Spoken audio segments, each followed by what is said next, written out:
Chanel versus Dior. Both have new makeup collections, but what's actually worth your money? Happy New Year, everyone. It feels so good to be back filming again. I'm currently on day 11 battling the worst head cold I've ever had in my entire life. It hit me right after Christmas and I've been down ever since, so you will have to pardon my congestion. I'm doing the best I can to get back to some sense of normalcy. The cabin fever was driving me nuts, so finally yesterday I did force myself to leave the house. I visited Brickell City Center. I ran into Chanel and Dior, and I was able to see both of the new makeup collections in person.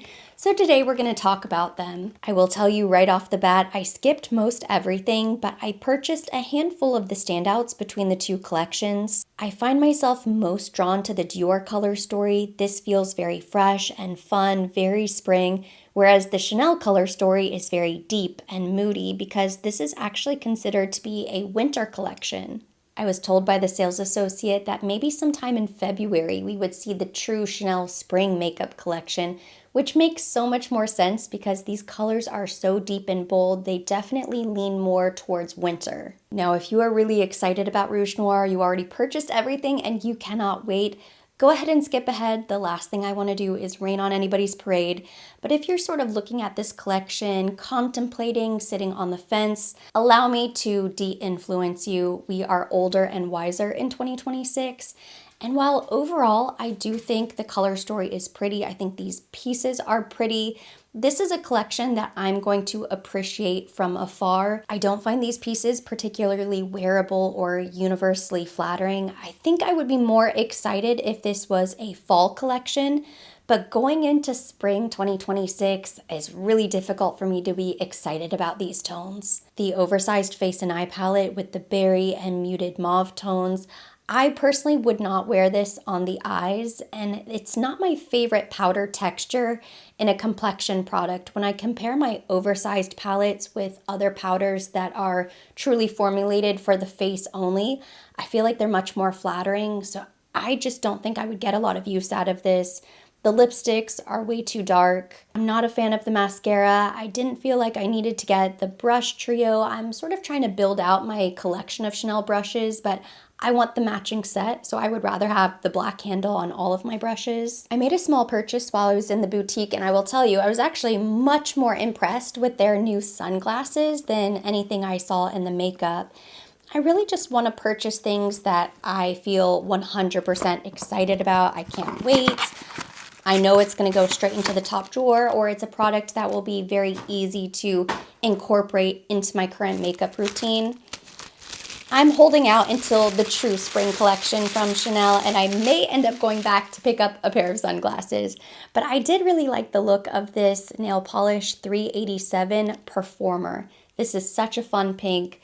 I will never skip a pink nail polish. I do my own nails at home. In photos online, it looks like a bright fuchsia, but in person, I don't know how it's going to translate on camera, but it's almost more of a purple with a hint of pink. It's a really interesting color. It's so much fun. And then I popped over to Dior, where I was still pickier than ever, still practicing restraint, but did a bit more damage simply because in true Dior beauty fashion, they just have so much new stuff at all times. 4 new fragrances, new lip oils, new bronzers, and an entire spring makeup collection to see. I almost forgot they had the new Dior lipstick collection in store as well. Just so many new things to see. Very playful, very vibrant, but again, not everything is particularly wearable, so I skipped a lot from this collection, including both of the eyeshadow palettes, although the green palette, or the palette with the pop of mint, did almost suck me in because it's just so interesting to look at. But I was able to resist. I do think it's a cool detail that they added the oblique overspray. As beautiful as the luminizer is, I definitely do not need another iridescent highlighter in my collection, but it's very pretty. The Forever Glow Maximizer is very beautiful. There are 2 new shades of the Rosy Glow Stick blush. The only thing I was interested in that they didn't have in store was the pink sparkly nail polish, so I went ahead and ordered it online. I cannot wait for that to arrive. I think it's going to be the perfect top coat. Now let me show you everything that I took home with me, and then we'll get into the demo where I created this look. I picked up the Dior Forever Skin Bronze in 02 Soft Fair. This I actually picked up from Sephora because I had a gift card after the holidays, but I wasn't able to see it in store or swatch them, so I was really excited to swatch the first 3 shades at the Dior boutique. A bronzing balm stick, buildable, ultra natural finish, long wear, and comfort. The packaging is very pretty. The texture is really nice of these bronzing sticks. Something I noticed right away is that it doesn't feel as weighted as like the stick foundation or even the contour. Like this feels like it has a weight in it. It's a little bit more substantial, whereas this is a little bit light and plasticky. I don't mind. I mean, it doesn't make me feel any different about the product whether they add a little metal weight in here or not. But there is a noticeable difference between the two. I pulled out my contour just to compare. These, of course, have a very cool undertone. And I have to tell you, I mean, you can still see the CD stamp in the top. I really don't use this ever. I keep it in the top drawer because I'm kind of hoping that I will grab it and use it. I got shade 03 medium.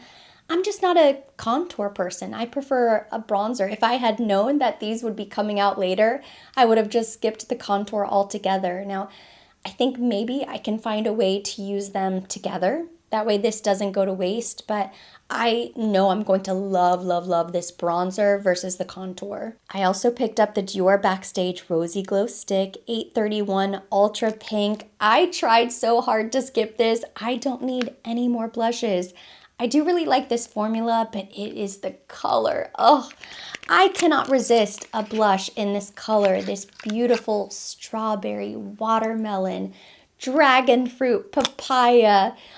Enter whatever tropical fruit comes to mind. It's just so pretty. It's so bright. It's so happy. It's so intensely, like almost fluorescent pink. It's beautiful. I know I should have skipped it. I should have resisted the urge, but I could not help myself. This coral shade of blush is so pretty. And I will say that I have been using my Dior Rosy Glow Stick blushes. I keep the pink one at least, maybe even the red, but the pink is definitely in the top drawer and I've been using them regularly. I think they're so much fun, they're easy to use, and the color, it got me. The Dior lip oil has to be one of their most popular trending products. It's been viral all over social media. It created this demand for lip oils and dupes started popping up trying to recreate the Dior lip oil. It was so popular. But I guess they brought out a new formula. I never even tried the first Dior lip oil, so I figured I might as well try the new version. I picked up 072 Fizzy Pink. This is a sparkly shade from the spring collection. This is so beautiful. I also picked up 077 Rosy Candy, another sparkly shade. This reminds me so much of an old Chanel lip gloss. I had to just go ahead and give it a try. I don't even remember the name of the lip gloss, but I love the peachy sparkle with the gold shimmer. Both of these are going to be beautiful. This isn't new, but while I was in store, I was swatching all of the nude lip liners, and I went ahead and I picked up another Dior lip liner. I love them so much. This is 100 Nude Look. There's a new Dior Privé fragrance called Cure Saddle. I imagine it smells like leather. It's inspired by the Dior saddle bag. I didn't even attempt to smell it in store because I can barely smell anything. I was finally able to try these Rosy Glow fragrances. These I at least attempted to try. I picked up the Dior Addict Rosy Glow Eau de Parfum and Dior Addict Peachy Glow. The only one that I didn't purchase was the Purple Glow. Very, very initial impression through nostrils that I can barely breathe through. I liked the Rosy Glow. I liked the Peach Glow. The Purple Glow was okay. It was nice, but I didn't feel like it really spoke to me. I think of the three, these two I like the best. These will be a great entry point or gateway into Dior fragrances for a younger crowd. And since I have the very best Dior beauty sales associate in the world, she sent me home with a bag of goodies, some extra gifts, which is always one of the perks, I think, of ordering Dior Beauty online is because they usually give you so many gifts. So it's nice that even when you shop in store, they will spoil you. We have these holiday hair barrettes, new Dior Addict fragrances. This is pretty cool. It's a holder for the lip oil that acts as a keychain. And finally, this beautiful set that came with a double-sided compact mirror and lipstick. I'm going to do my best to bring some life back to this face. I'm starting with the Dior Forever Skin Bronze Face Bronzing Stick in 02 Soft Fair. I really want to test how blendable the formula is, so on this side, I'm going directly on the face.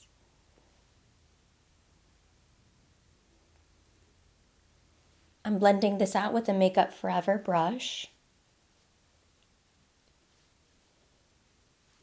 And that is pretty fast and easy. Ooh, and it is the perfect shade. Good, I'm so glad. I thought it would be. I was tempted to try number 1 based on the swatches online, but 02 is perfect. Gives color, but still very natural. Gonna try to build it up just a little bit to see what happens. Ooh, yes, you can definitely build it up. Okay, let me not get carried away.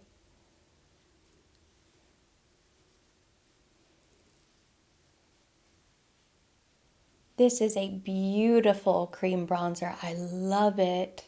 The cream bronzer I've been using for the last few months, I'm almost done with it. It's really nice as well, easy to blend. I like the color, but it's not nearly as natural as this. There is a huge difference between the Dior and the one I'm using. It smells like the big powder bronzer. It smells a little bit like vacation. It smells like summertime. It's really nice. Not an overpowering fragrance, but definitely a light summery fragrance. For the other side, I'm just going to pick the product up directly with the brush.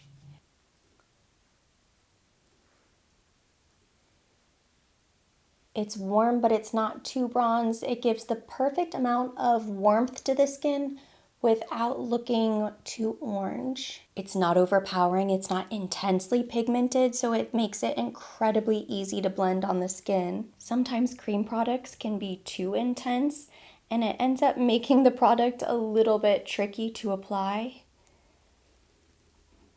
and not quite as seamless, whereas this, it just looks so naturally sun-kissed. I'm blown away by this. The texture is so creamy, so blendable. It's almost a little bit balmy, not too balmy. Doesn't look glassy, doesn't look greasy. It's not sliding all over the place, but it definitely blends well. This bronzer is going straight to the top drawer, and I can already tell you, I'm gonna go through a lot of these bronzing sticks. It is so beautiful, effortless, natural, but sun-kissed. And now for blush, I'm going in with shade 831 Ultra Pink, the perfect shade of blush. This color makes me so happy. I'm familiar enough with this formula to know that it's better to just pick it up with a brush than apply directly to the face.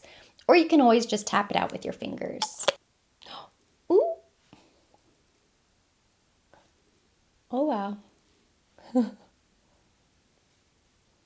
These blushes start out soft, but they're definitely buildable, and they have more of a balmy, creamy, very hydrating texture, so the finish is a little bit shiny. I love the color. I applied too much, but I love the shade. It's so pretty. This is giving me summertime makeup vibes, which makes me so happy. Feel like it's been so long since I've done a full face of makeup. I forgot how to apply it properly. Definitely went overboard with the blush, but I love the beautiful glossy finish. I love how hydrating, juicy, and plump this looks on the cheek. I need to go back and properly blend out the under eye area and set everything with powder, but the shade of blush is absolutely stunning. I love it. Next, I want to try the lip oils, but first I'm going to line my lips with the Rouge Noir contour. I picked up a different shade. This is 100 Nude Look. I love the Dior lip liners. They feel amazing. The shade range is so impressive, especially the nudes. My lips have been so incredibly dry lately, so I've been using my Rhode Peptide lip treatment. My entire face, definitely the nose region, has been so dry. It's really bad. I cannot believe I have not tried the Dior lip oil formula. It's been so popular.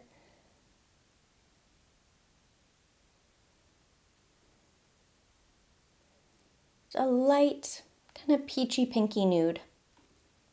Perfect for every single day.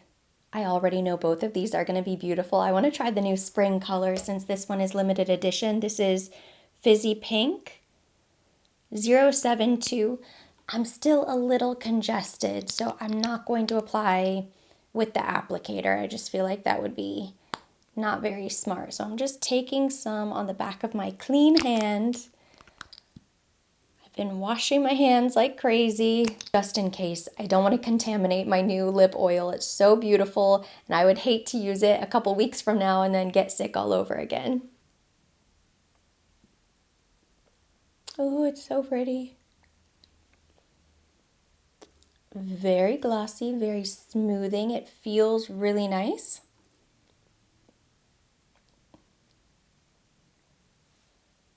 Maybe a little bit of peppermint. I can't smell anything. I get a little hint of peppermint, I think. Oh, and you can, if you're looking very close, you can see a light pink sparkle to the lips, but it's very subtle, which is perfect because I don't like the feel of a chunky glitter. I don't necessarily want metallic, pink metallic lips, but it's nice to have a little bit of, a little something something, a little sheen, if you will. So pretty. I definitely like the texture. Unfortunately, I can't compare the old formula to the new formula since I never even tried the old formula, but I imagine it's not too different. If you liked the original lip oils, I think you'll probably really like these. I like that it doesn't feel super thin. It doesn't feel tacky. It feels nice. It just feels really good. It feels like a thick, plumping lip oil or lip gloss, you know? I love the bronzer, I love the blush, I love the lip oil. It all came together. I think it looks very fresh-faced, very spring. I love all of these pieces that I purchased. I didn't pick up a lot from spring. I still spent well over $300, by the way. So these products are so expensive. I think luxury products in general are getting more and more expensive. So it adds up. Every little piece you choose. So you have to be really, really picky. I'm so happy with the products that I did purchase because I know I can easily incorporate these into my every single day makeup routine. I'm completely confident absolutely everything I purchased is going to be used. Nothing will go to waste, nothing will sit in the drawer and collect dust. I love it all. So that completes today's video. Thank you so much for watching. Hopefully you enjoyed it. I know my voice is a little scratchy and I'm congested and it's probably not the best quality review, but thank you so much for bearing with me and seeing it through to the end. If you liked the video, give it a thumbs up. Leave me your comments, questions down below. I'm always curious to know what you're excited about. Have you purchased anything from Dior, from Chanel? Which collection is your favorite? Drop me a comment. We'll keep the conversation going there. As always, I will be linking everything mentioned. Everything on my face will be tagged directly to the video and listed down below in the description box for your convenience. And for more videos like this, don't forget to subscribe and hit the notification bell.